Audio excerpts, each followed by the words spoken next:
Welcome to the next video of sound.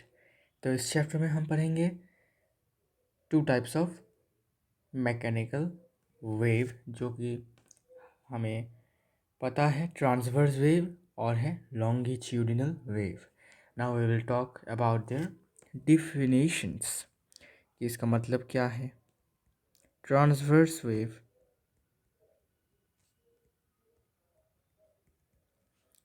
Transverse wave,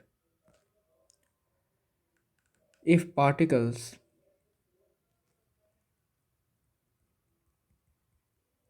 of the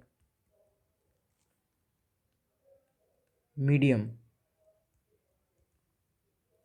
vibrate perpendicular to the direction of propagation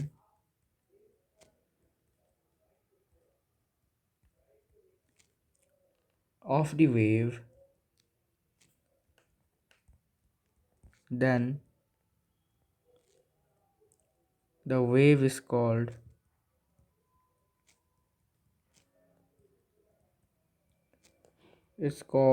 transverse wave।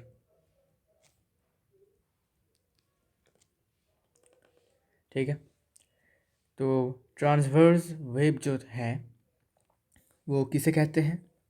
तो देखो, अगर एक medium में जितने भी पार्टिकल्स हैं वो वाइब्रेट करते हैं, ठीक है, आपको पता है कि अगर एक मीडियम में पार्टिकल्स वाइब्रेट करते हैं तो क्या फॉर्म होता है, पिछले वीडियो में बताया था, वेव फॉर्म होता है। ओके, और अभी अगर पार्टिकल्स वाइब्रेट करते हैं मीडियम में, कैसे, perpendicular to the direction of propagation of the wave. Means, मान लीजिए हमने एक लाइन ड्रॉ किया है ऐसा, ओके, और ये है direction of propagation. Okay, so I mean to say that कि अगर जो पार्टिकल्स हैं, मान लीजिए यहाँ पर एक पार्टिकल है, ओके, तो वो वाइब्रेट कर रहा है, मतलब टू एंड फ्रो मोशन है। टू एंड फ्रो मोशन मतलब कैसे, पहले वो ऊपर जाएगा, मतलब आगे जाएगा, फिर नीचे आएगा, पीछे आएगा, फिर आगे जाएगा, फिर पीछे आएगा, फिर आगे जाएगा, फिर पीछे आएगा, ऐसे करते करते चलता जाएगा ये। ओके, तो अभी इसको तो छोटा करेंगे अभी, ऐसे, लाइक दिस। ओके, तो यही पार्टिकल, पार्टिकल ए मान लीजिए, यही particle periodic motion, repeated periodic motion से आगे बढ़ रहा है। ठीक है, तो ये पार्टिकल ए है, ये बैक एंड फोर्थ मोशन अब देख सकते हो, पहले वो आगे गया, फिर पीछे आया यहाँ पर, फिर से आगे गया, ठीक है, फिर से यहाँ पर आके ये क्या होगा, पीछे आएगा। ठीक है, तो वैसे ही यहाँ पर to back and forth motion पता चल गया, मतलब वाइब्रेट कर रहा है, सिंपली बताऊँ तो पार्टिकल। अभी ये जो वाइब्रेशन हो रहा है पार्टिकल का, ये किस फॉर्म में हो रहा है, परपेंडिकुलर हो रहा है। कैसे भाई, देखो, यहाँ से ये क्या हो रहा है, वाइब्रेशन का मतलब जिस डायरेक्शन में वाइब्रेशन हो रहा है, वाइब्रेशन किस डायरेक्शन में हो रहा है, ऊपर नीचे, ऊपर नीचे, मतलब कैसे कैसे कैसे कह सकते हैं, मतलब ऐसे। ठीक है, ऐसे वाइब्रेशन हो रहा है, पहले इस तरफ आया, फिर इस तरफ आया। ठीक है, तो ये है वर्टिकल, सो वाइब्रेशन हो रहा है वर्टिकली। ओके, समझ में आ गया। लेकिन वेव किस तरफ जा रहा है, ठीक है, मतलब ये जो वेव है ये किस तरफ जा रहा है, ये जा रहा है इस तरफ, ऐसे सीधा जा रहा है। ठीक है, मतलब प्रोपागेशन किस तरफ हो रहा है, प्रोपागेशन हो रहा है इस तरफ।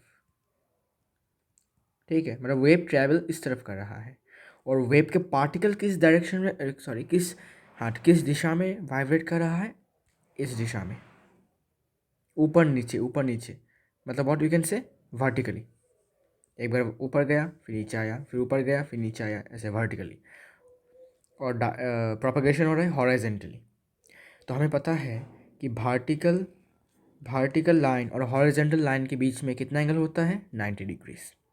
ओके, तो यहाँ पर साफ साफ हमें पता चल गया कि जो पार्टिकल है वो परपेंडिकुलरली मूव कर रहा है, जो मीडियम में है पार्टिकल, ठीक है, वो परपेंडिकुलरली मूव मतलब वाइब्रेट कर रहा है, ठीक है। किसके परपेंडिकुलर वाइब्रेट कर रहा है? जिस डायरेक्शन में वेव जा रहा है उसके परपेंडिकुलर। वेव जा रहा है इस तरफ, इसका परपेंडिकुलर कौन सा होगा? इस वाला, ये वाला लाइन इसका परपेंडिकुलर होगा, ठीक है। और तभी इस वेव को, मतलब इस वाले वेव को हम तब कहेंगे क्या वेव? Transverse wave. ओके, याद रहेगा कि जब भी एक मीडियम में, मान लीजिए एक मीडियम है, इसमें पार्टिकल, ठीक है, मान लीजिए ऐसा है, पार्टिकल ऐसे मूव करेगा, ऊपर नीचे ऊपर नीचे ऊपर नीचे, ठीक है, लेकिन वेव कहाँ जा रहा है? ये वेव है ना, ये जा रहा है इस तरफ, इस डायरेक्शन में जा रहा है, ठीक है। अच्छा, मान लीजिए कि अभी क्या हुआ कि इस तरफ से आया, ठीक है, पार्टिकल अभी ऐसे मूव कर रहा है, सॉरी, ऐसे कर रहा है, ठीक है। अभी अभी वेव किस तरफ जा रहा है? तो आप बोलोगे भाई अभी वेव इस तरफ जा रहा है, प्रोपगेशन इस जिस तरफ, और परपेंडिकुलर मूव हो रहा है, वाइब्रेट मतलब परपेंडिकुलरली वाइब्रेट कर रहा है।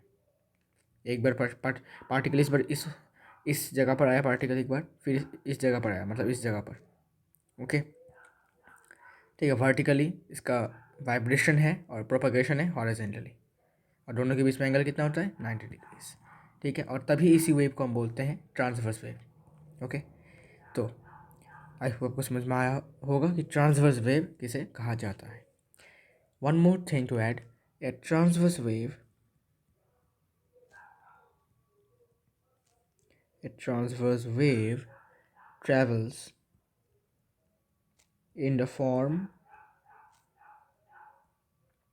of crests and troughs.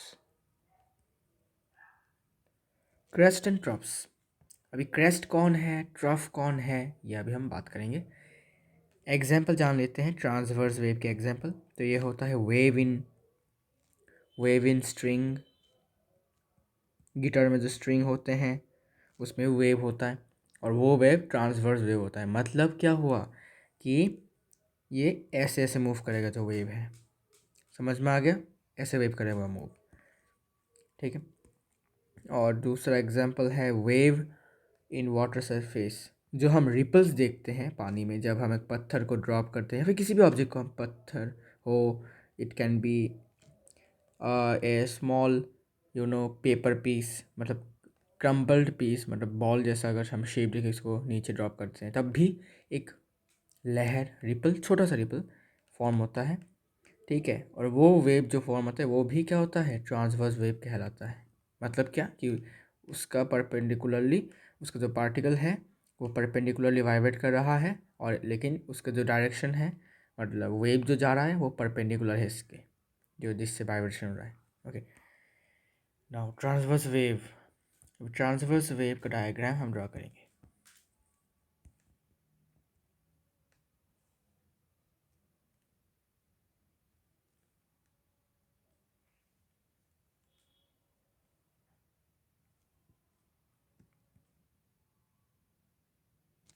Okay, so this is transverse wave.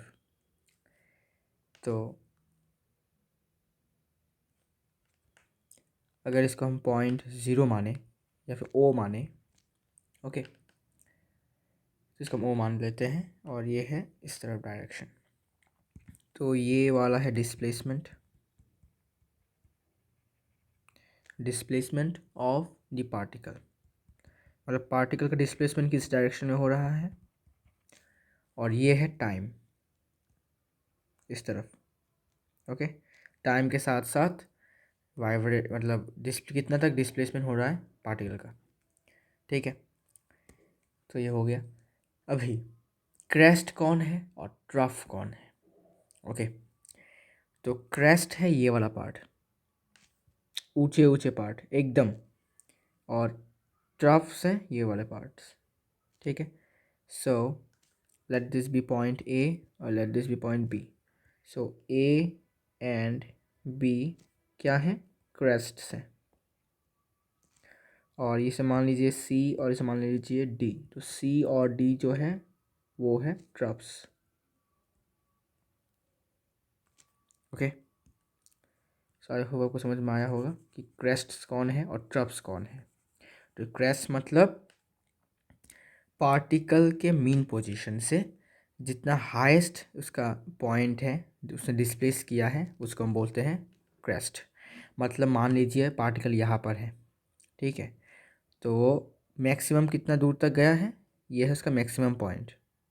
Okay, मतलब इतना हाइट तक मैक्सिमम वो गया है, और इसी मैक्सिमम हाइट को या फिर डिस्प्लेसमेंट को, ठीक है, हम कहते हैं क्रेस्ट। मतलब उसके मीन पोजीशन से, ये भी तो इसका मीन पोजीशन है, तो यहाँ से जितना ज़्यादा डिस्प्लेसमेंट होगा उस मतलब जिस पॉइंट पर उसका डिस्टेंस अपने मीन पोजीशन से ज़्यादा होगा, सबसे ज़्यादा होगा एक्चुअली, उसको हम बोलते हैं क्रेस्ट। मतलब मान लीजिए इसका मीन पोजीशन यहाँ पर है, या फिर यहाँ पर भी बोल सकते हो, ठीक है, या फिर मान लीजिए यहाँ पर है तो मैक्सिमम हो यहाँ पर, मतलब इस हाइट तक।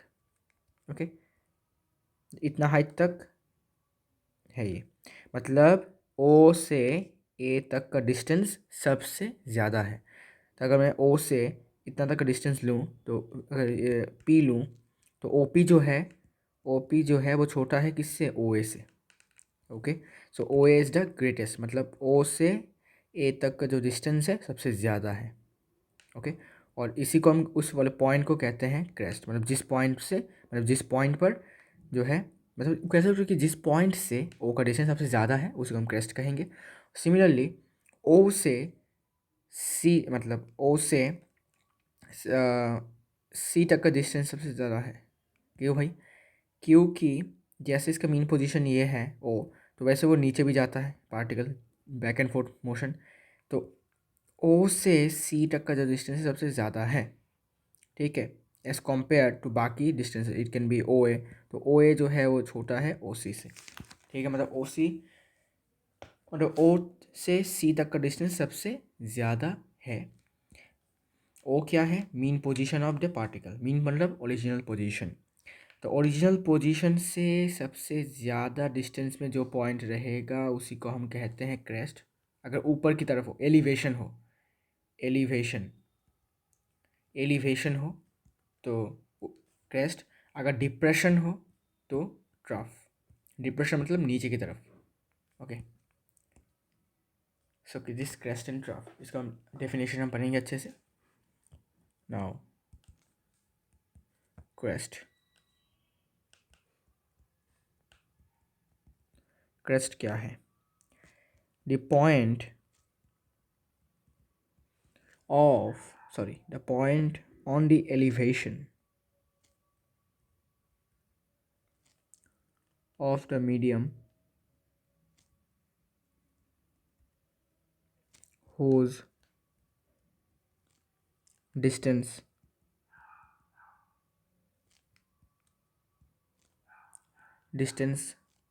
from mean position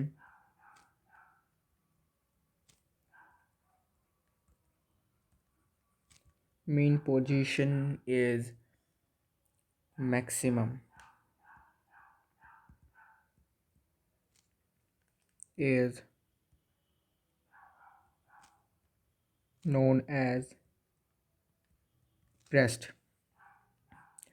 मतलब कि एलिवेशन मतलब क्या? ऊपर उठना।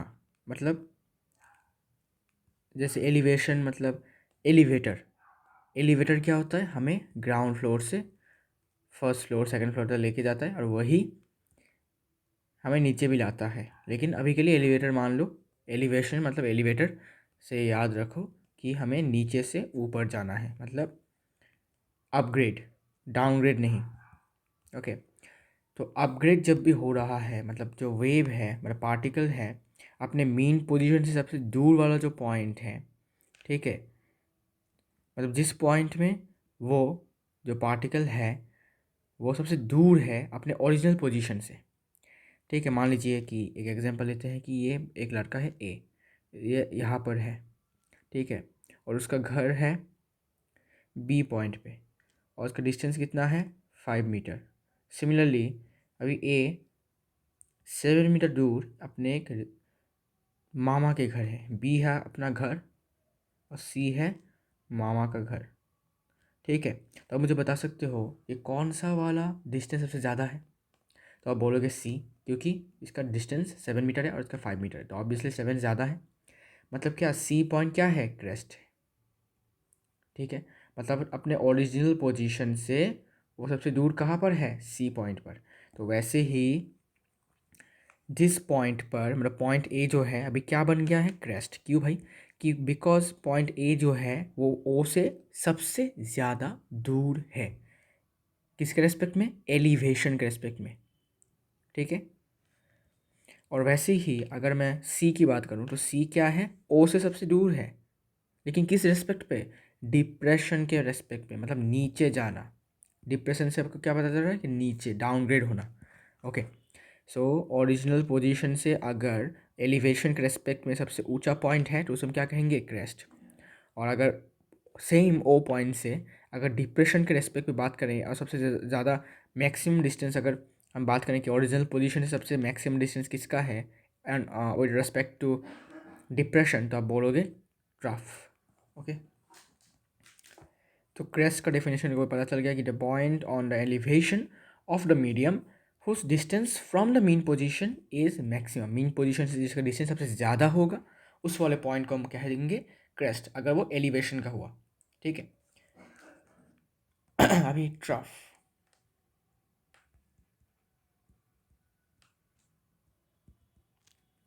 ट्रफ्स, ट्रफ्स का भी सेम ही है थोड़ा बहुत।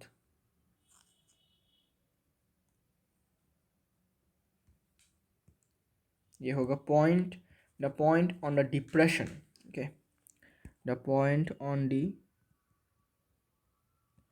depression of the medium whose distance from the mean position is maximum, okay, तो it is known as trough।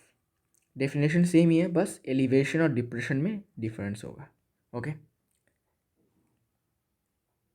इसके बाद तो ये था क्रेस्ट एंड ट्रफ। तो फिर से रिकैप कर देता हूँ आपको कि क्रेस्ट क्या है, कि क्रेस्ट मतलब अपने पार्टिकल का जो ओरिजिनल पोजीशन है वहाँ से सबसे दूर वो किस पॉइंट पर है उस पॉइंट को हम कहेंगे क्रेस्ट, ठीक है। और किसके रेस्पेक्ट में होगा, एलिवेशन के रेस्पेक्ट में होगा, मतलब वो ऊंचाई में जब जाएगा तब उसके रेस्पेक्ट में हम कहेंगे क्रेस्ट। और अगर सेम वो पार्टिकल अपने ओरिजिनल पोजीशन से सबसे दूर जिस पॉइंट पर होगा, अभी किसके रिस्पेक्ट में हो रहा है, डिप्रेशन के रिस्पेक्ट में, मतलब डाउनग्रेड के रिस्पेक्ट में अगर हो रहा है, तब हम कहेंगे कि वो पॉइंट जो है सबसे दूर जो है वो पॉइंट, उस पॉइंट को हम कहेंगे trough, okay. So now we are going to introduce a new term, wavelength। Wavelength of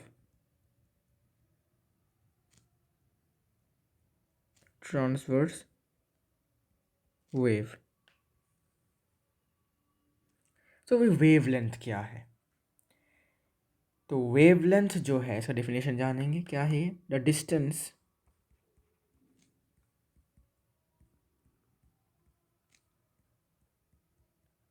between two successive crests or between two successive troughs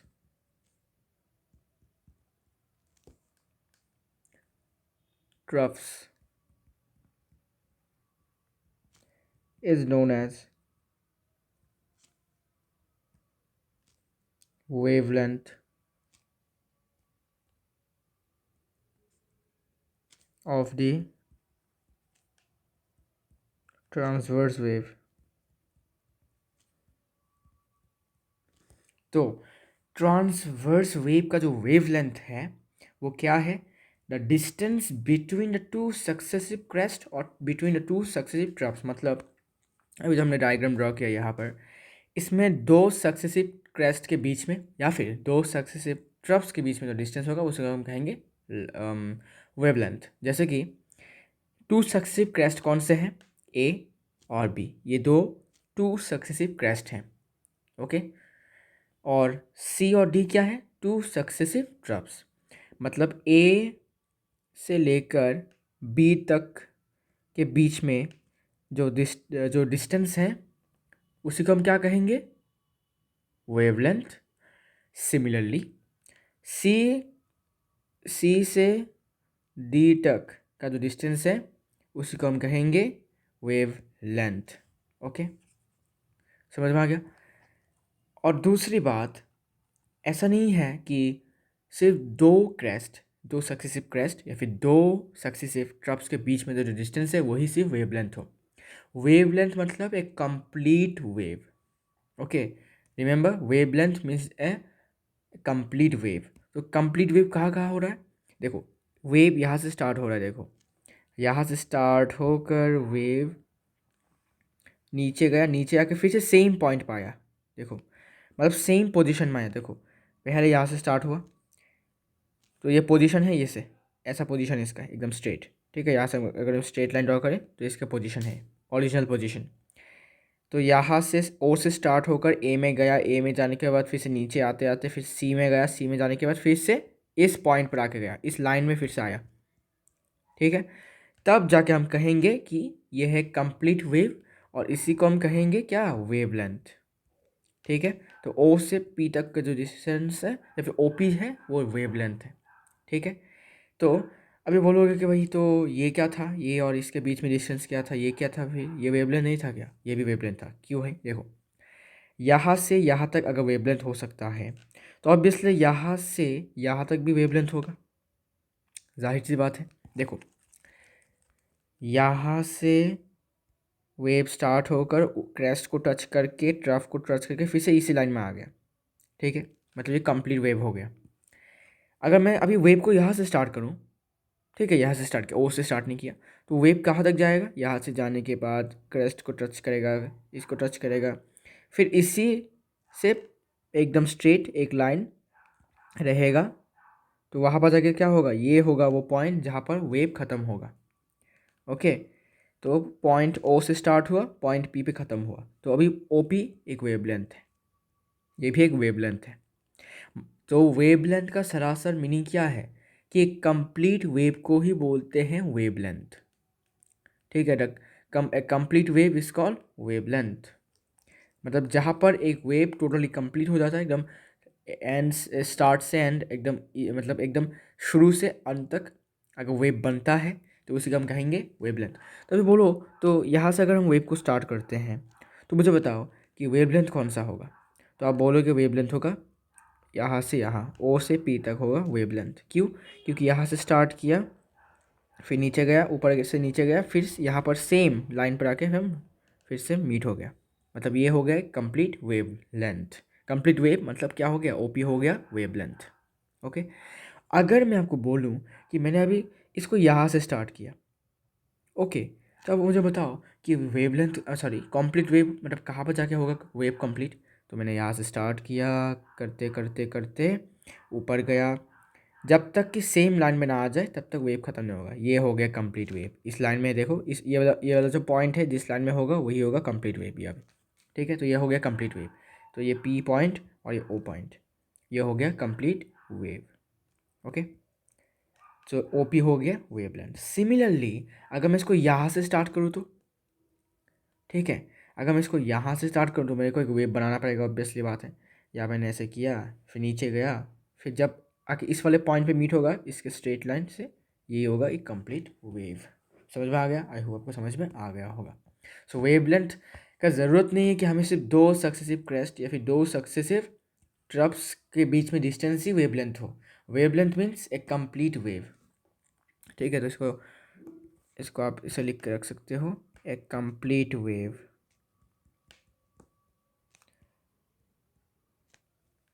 को भी हम कहते हैं वेवलेंथ। ओके, मतलब एक वेव जहाँ पर कंप्लीट हो जाता है, ठीक है, शुरू से लेकर अंत तक जहाँ पर कंप्लीट होता है उसे हम कहेंगे वेवलेंथ। अभी वेवलेंथ को लैम्डा से डिनोट किया जाता है। It is denoted by lambda. Lambda इसको ऐसे लिखा जाता है, ओके, लैम्डा। तो साइन थोड़ा सा इंटरेस्टिंग साइन है। ओके, सो वेवलेंथ क्या है? कि दो सक्सेसिव क्रेस्ट या फिर दो सक्सेसिव ट्रप्स के बीच में जो डिस्टेंस है, या फिर एक वेव, एक कंप्लीट वेव को हम कहते हैं वेवलेंथ। ओके। एक कंप्लीट वेव को हम कहेंगे वेवलेंथ। ठीक है, मतलब कंप्लीट वेव मतलब क्या मैं मीन करने की कोशिश कर रहा हूँ कि जहाँ से स्टार्ट हुआ वो पॉइंट और जहाँ पर ये एंड हुआ उस पॉइंट के बीच में जो डिस्टेंस है वही होता है वेवलेंथ। समझ में आ गया? ठीक है, तो वेव यहाँ से स्टार्ट हुआ तो इसका starting initial point I, initial point है ये और फाइनल पॉइंट है ये। ठीक है, ये एफ, तो आई एफ जो है वो है वेवलेंथ। ओके, तो आई होप आपको समझ में आया होगा वो कंप्लीट वेव से मैं क्या मीन करने की कोशिश कर रहा हूँ। नाउ लॉन्गिट्यूडिनल वेव, यह है दूसरा वेरिएशन, सॉरी दूसरा वेरिएशन है, दूसरा टाइप ऑफ क्या मैकेनिकल वेव, लॉन्गिट्यूडिनल वेव। ये दिखने में कैसा होता है देखते हैं।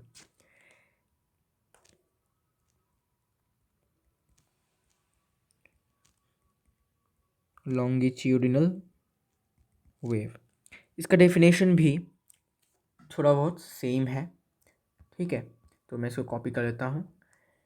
बस डिफरेंस ये है कि ट्रांसवर्स वेव में पार्टिकल्स वाइब्रेट करते हैं perpendicular to the direction of propagation, और लॉन्गिट्यूडिनल वेव में परपेंडिकुलर नहीं होता, पैरेलल होता है।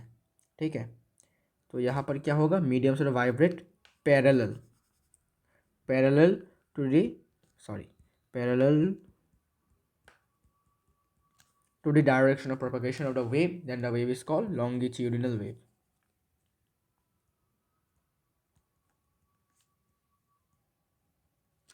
ठीक है, सो लॉन्गिट्यूडिनल वेव मतलब क्या, जैसे हमें ट्रांसफर वेव पढ़ा कि जब एक मीडियम में पार्टिकल्स वाइब्रेट करेंगे, अभी कैसे वाइब्रेट करेंगे, पैरेलल वाइब्रेट करेंगे। अभी दिखने में कैसा होगा पैरेलल, मतलब मान लीजिए ये पार्टिकल्स हैं तो ये अभी ऐसे मूव करेंगे, सीधा यहाँ पर ऐसा आएंगे, फिर ऐसे मूव करेंगे, ऐसे मूव करेंगे। ठीक है, ये है पार्टिकल्स ऐसे।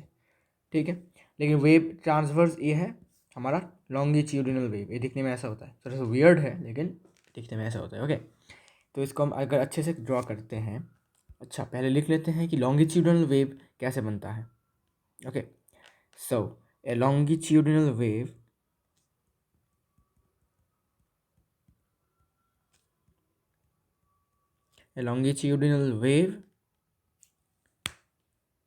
travels in the form of compressions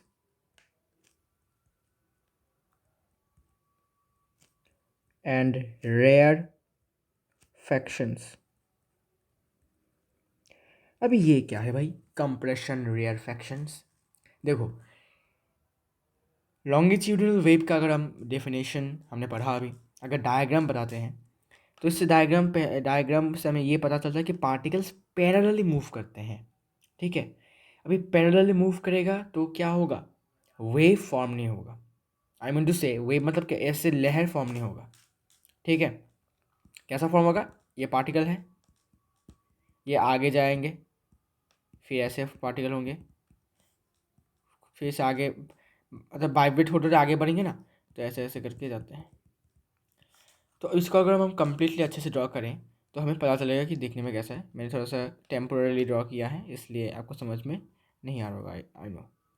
sound waves in air, ये भी एक लॉन्गिट्यूडिनल वेव का एग्जाम्पल है। हम जो साउंड सुनते हैं वो एक लॉन्गिट्यूडिनल वेव है। ओके, सो अभी डायग्राम ड्रॉ कर लेते हैं। तो पहले होगा ऐसे ऐसे ऐसे ऐसे कुछ पार्टिकल्स,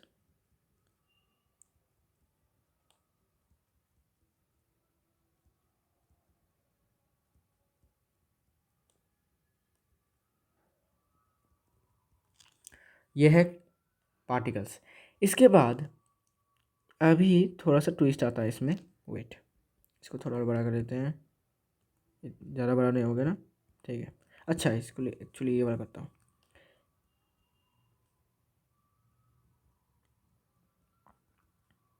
ये पार्टिकल्स हैं, ठीक है, ये डॉट्स जो हैं ये सब पार्टिकल्स हैं।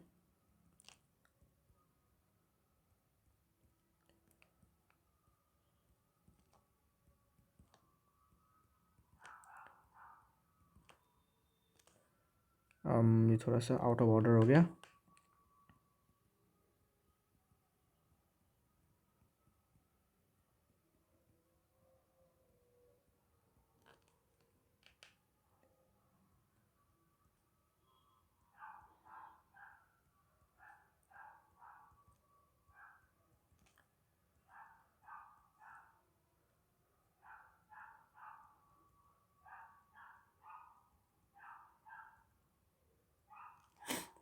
तो अभी जो मैंने ड्रॉ किया उस सबको क्या समझ में आ रहा होगा कि थोड़ा सा आपको डिफरेंस ज़रूर देखने को मिला होगा मेरे ड्राइंग में। क्यों? क्योंकि देखो कुछ कुछ जगहों पर पार्टिकल्स एक दूसरे से अच्छे से चिप मतलब थोड़ा पास है एक्चुअली, ठीक है। और कुछ कुछ जगह पर देखो पार्टिकल बहुत दूर है, यहाँ से डिस्टेंस बहुत दूर है और यहाँ पर डिस्टेंस बहुत कम है, ठीक है। ऐसे मैंने ड्रॉ क्यों किया? तो यही हमें कंप्रेशन और रेयरफेक्शन से मिलवाता है, यही डायग्राम। कैसे? तो अगर डायग्राम को थोड़ा सा बड़ा करें हम ऐसे, ठीक है, तो अभी आपको डिफरेंस क्लियरली देख रहा होगा कि आप ये वाला सेक्शन जो है थोड़ा ज़्यादा पार्टिकल्स अपने पास पास है, यहाँ पर थोड़ा लूज़ लूज़ है, यहाँ पर फिर से पास पास आ गए, फिर यहाँ पर फिर से लूज़ लूज़ हो गए, सॉरी यहाँ पर फिर से लूज़ हुए, फिर से यहाँ पर पास आ गए पार्टिकल्स। ओके, तो अभी यहाँ से हमें कंप्रेशन और रिएक्शन का पता चलता है। कैसे? कंप्रेशन मतलब क्या? किसी भी ऑब्जेक्ट को छोटा कर देना, ठीक है। छोटा मतलब कि उसका वॉल्यूम को कम कर देना। ओके, वॉल्यूम कम कर देना मतलब क्या होगा? वॉल्यूम कम हो गया तो उस तरफ क्या हो गया? डेंसिटी कम हो गया, सॉरी वॉल्यूम कम हो गया तो डेंसिटी बढ़ जाएगा, और अगर डेंसिटी बढ़ गया तो प्रेशर भी बढ़ेगा। ओके, तो इसको समझने के लिए हमें अभी ये जानना पड़ेगा कि एज यू नो कि density is equal to mass by volume. Okay, तो यहाँ पर देखो डेंसिटी जो है वो equal to mass by volume, मतलब अगर आप तो ठीक से पढ़ेंगे तो डेंसिटी जो है वो मास के प्रोपोर्शनल है, मतलब जितना डेंसिटी होगा उतना ज़्यादा मास होगा। लेकिन वॉल्यूम इसके इन्वर्सली प्रोपोर्शनल है, मतलब जितना डेंसिटी ज़्यादा होगा उतना वॉल्यूम कम होगा। उल्टा होगा, अगर वॉल्यूम ज़्यादा हुआ तो डेंसिटी कम होगा। ओके, तो यहाँ पर क्या हो गया? वॉल्यूम कम हो गया, ये वाला रीजन क्या हो गया? वॉल्यूम कम हो गया। क्यों भाई? बिकॉज कंप्रेस्ड हो गए हैं पार्टिकल्स। कंप्रेस मतलब एक दूसरे से ज़्यादा क्लोज हो गए हैं, तो क्लोज हो गया है तो वॉल्यूम में चेंज आएगा। तो जैसे कि मान लीजिए कि हम एक बॉक्स है आपके पास, ठीक है, कार्डबोर्ड का एक बॉक्स है, ये पूरा अंदर से खाली है। तो पहले इसका वॉल्यूम इतना था, फिर क्या किया कि आप इसको कंप्रेस किया। कैसे कंप्रेस किया? इसको आपने हाथों से प्रेस किया, कंप्रेस करने की कोशिश की, फिर लात मार के इसको चपटा कर दिया। चपटा करने के बाद अभी बॉक्स का साइज़ हो गया, सपोज मान लीजिए बॉक्स का साइज़ अभी इतना हो गया, जैसे मान लीजिए कि बॉक्स का साइज़ अभी इतना हो गया चपटा होने के बाद, तो वॉल्यूम में तो असर होगा। अभी इसमें देखो इसका वॉल्यूम मान लीजिए ये यहाँ पर टू नहीं, यहाँ पर मान लीजिए 1 मीटर है, ये 0.5 मीटर है, ठीक है। और इसका हाइट जो है वो मान लीजिए कि ऐसा बॉक्स है,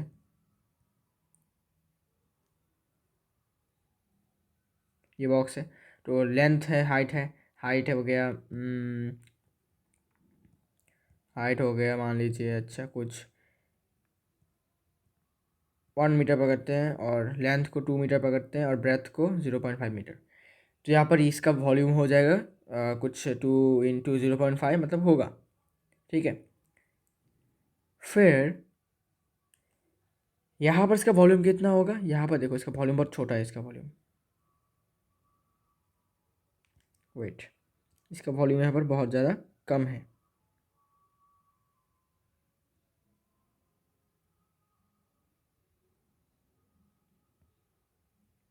तो यहाँ पर वॉल्यूम जो हो गया इसका कम हो गया, जितना 2 मीटर था अब ये हो गया सपोज 0.5 मीटर। फिर यहाँ पर 1 मीटर था, ये हो गया 0.5 मीटर, ये हो गया 0.5, ये हो गया 0.25 हो गया। तो इसमें और इसमें वॉल्यूम में बहुत डिफरेंस है। वैसे ही जितना वॉल्यूम कम हो जाएगा तो उतना, मतलब इसका मीनिंग क्या हो रहा है कि पार्टिकल्स एक दूसरे के बहुत पास हो चुके हैं, तो वॉल्यूम कम हो गया, और वॉल्यूम कम हो गया मतलब डेंसिटी बढ़ जाएगा, और डेंसिटी जो है वो प्रेशर के प्रोपोर्शनल है, ठीक है। डेंसिटी बढ़ेगा तो प्रेशर भी बढ़ेगा। ओके, तो प्रेशर बढ़ेगा, तो इसीलिए इस वाले जगह को हम कहते हैं कंप्रेशन। कंप्रेशन से क्या पता चल रहा है आपको? कंप्रेस, कंप्रेस मतलब क्या? थोड़ा सा वॉल्यूम का रिड्यूस होना, मतलब प्रेशर का बढ़ना, डेंसिटी का बढ़ना। तो इस वाले रीजन को हम क्या नाम दे सकते हैं? तो आप बोलोगे कंप्रेशन। फिर यहाँ पर इस वाले रीजन को हम क्या नाम देंगे? रेयरफेक्शन। क्यों? क्योंकि इसमें पार्टिकल्स दूर दूर हैं, एक पार्टिकल दूसरे पार्टिकल से दूर दूर है, मतलब क्या? रेयरफेक्शन, ठीक है। तो कंप्रेशन समझ में आ गया कि मतलब वॉल्यूम कम मतलब पार्टिकल्स एक दूसरे के करीब आ जाना, और रेयरफेक्शन में करीब से दूर हो जाना। ओके, तो इस वाले पार्ट को हम नाम देते हैं सी कंप्रेशन, ये रेयरफेक्शन, ये फिर से कंप्रेशन, ये रेयरफेक्शन, ये फिर से कंप्रेशन। ओके, सो हम इसको ब्रैकेट में लिखता हूँ, सी मीन्स कंप्रेशन रीजन,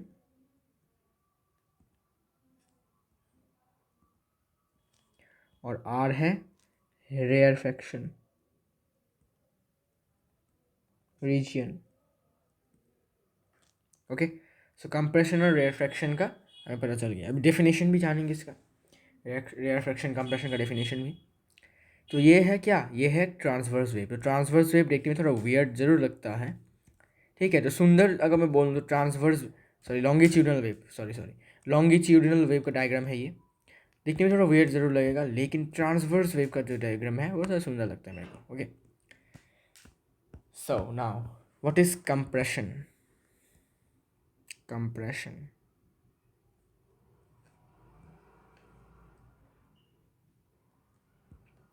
पहला, कंप्रेशन एक रीजन है, आपको पता है, ये पॉइंट नहीं है क्रेस्ट और ट्रफ की तरह, ये पॉइंट नहीं है, एक रीजन है, एक पार्ट है। एक compression is that part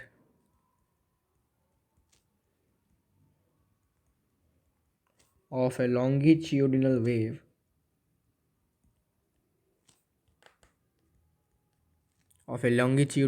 in which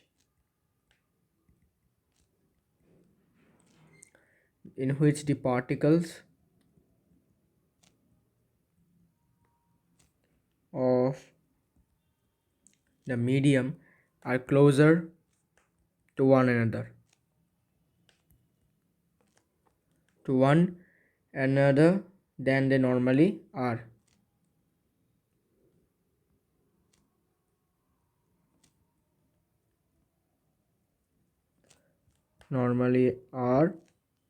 And there is momentary increase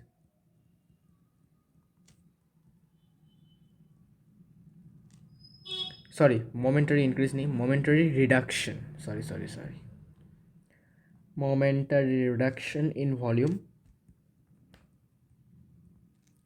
of the medium.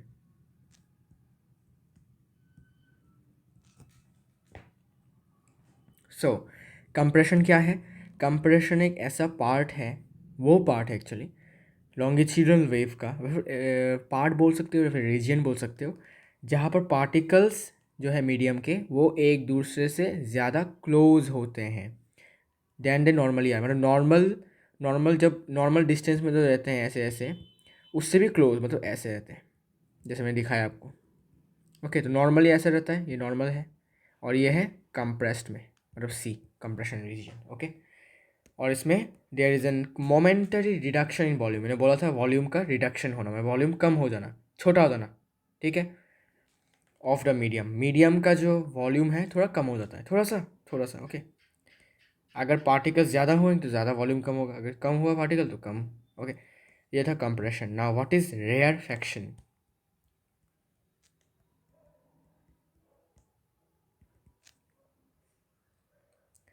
So rarefaction,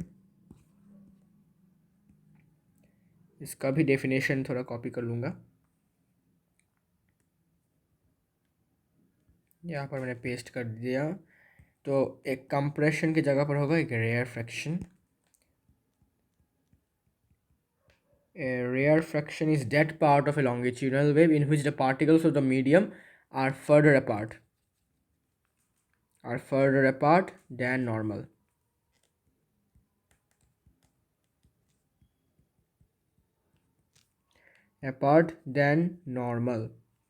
मतलब नॉर्मल से और भी ज़्यादा दूर है, normal comma, and there is momentary reduction in the, reduction नहीं होगा, अभी होगा increase. Okay, momentary increase in the volume of the medium. तो रेयरफेक्शन क्या हो गया, एक ऐसा पार्ट है लॉन्गिट्यूडनल वेव का जहाँ पर पार्टिकल्स जो है मीडियम के पार्टिकल्स वो नॉर्मल जैसे रहते हैं उससे भी ज़्यादा दूर होते हैं एक दूसरे से।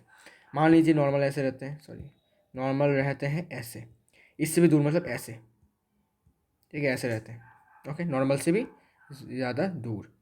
और इसमें वॉल्यूम का थोड़ा इंक्रीज़ होता है, ठीक है, मीडियम के वॉल्यूम का इंक्रीज़ होता है, बिकॉज देखो बॉक्स ऐसा है, ठीक है, फिर हमने क्या किया, बॉक्स को खोला, खोलने के बाद हमने बॉक्स को रिनोवेट किया, मॉडिफाई करने के बाद हमने इस वाले पार्ट को थोड़ा इंक्रीज़ कर दिया, ऐसा कर दिया, इस वाले पार्ट को इंक्रीज़ कर दिया, ऐसा कर दिया, तो अभी वॉल्यूम का इंक्रीज़ हो गया। वैसे ही यहाँ पर भी क्या हो गया, पार्टिकल्स दूर चले गए, इसलिए क्या हुआ, इसलिए यहाँ पर वॉल्यूम का इंक्रीज़ हुआ, ओके, और इसी को हम कहते हैं रेयरफैक्शन। अभी लास्ट टॉपिक के ऊपर बात करेंगे आज के वीडियो के लिए, वो है wavelength of the longitudinal wave. Longitudinal wave का वेवलेंथ क्या है, ओके, ट्रांसवर्स वेव का तो हमें पता चल गया, ऑफ ए लॉन्गिट्यूडिनल वेव। सो इसका भी डेफिनेशन सेम है, तो मैं इसको कॉपी कर देता हूँ, नहीं तो टाइम वेस्ट होगा लिखने में। बस यहाँ पर क्या होगा, 2 सक्सेसिव कंप्रेशन और रेयरफैक्शन होगा आंसर, मतलब डेफिनेशन में ये होगा कंप्रेशंस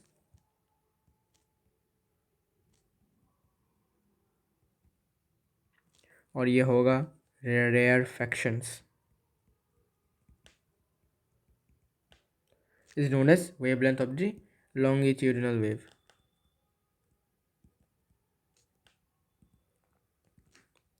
ओके, तो 2 सक्सेसिव कंप्रेशन या फिर 2 सक्सेसिव रेयरफैक्शन के बीच में जो डिस्टेंस होगा उसी को हम कहेंगे क्या, उसी को हम कहेंगे वेवलेंथ। किसका वेवलेंथ, लॉन्गिट्यूडिनल वेव का वेवलेंथ। जैसे कि ये है कंप्रेशन का रीजन, तो सी से दूसरे सी तक का जो डिस्टेंस है उसी को हम क्या कहेंगे, लैम्डा, मतलब वेवलेंथ, ओके।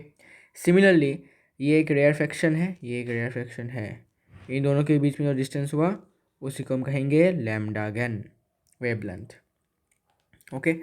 अगर मैं कहूँ कि अगर मैं इसको यहाँ से स्टार्ट करूँ तो वेवलेंथ कौन होगा, वेवलेंथ कितना होगा, तो यहाँ से स्टार्ट करूँ तो फिर से सी के फर्स्ट पार्टिकल तक, ये हो गया आपका वेवलेंथ। अगर मैं इसको यहाँ से स्टार्ट करूँ तो यहाँ पर थर्ड नंबर पार्टिकल से हुआ, तो कंप्रेशन का भी थर्ड नंबर पार्टिकल था होगा कितना, कंप्लीट वेव होगा, okay, and that is 2 wavelength. तो ये याद रखो कि वेवलेंथ हमेशा 2 सक्सेसिव क्रेस्ट या फिर ट्रफ ही नहीं होते, क्या होते हैं कि जहाँ पर एक कंप्लीट वेव होता है उसी को हम कहेंगे wavelength, okay. So this is for today's video. See you in the next video with some new terms, and I hope you enjoyed this video.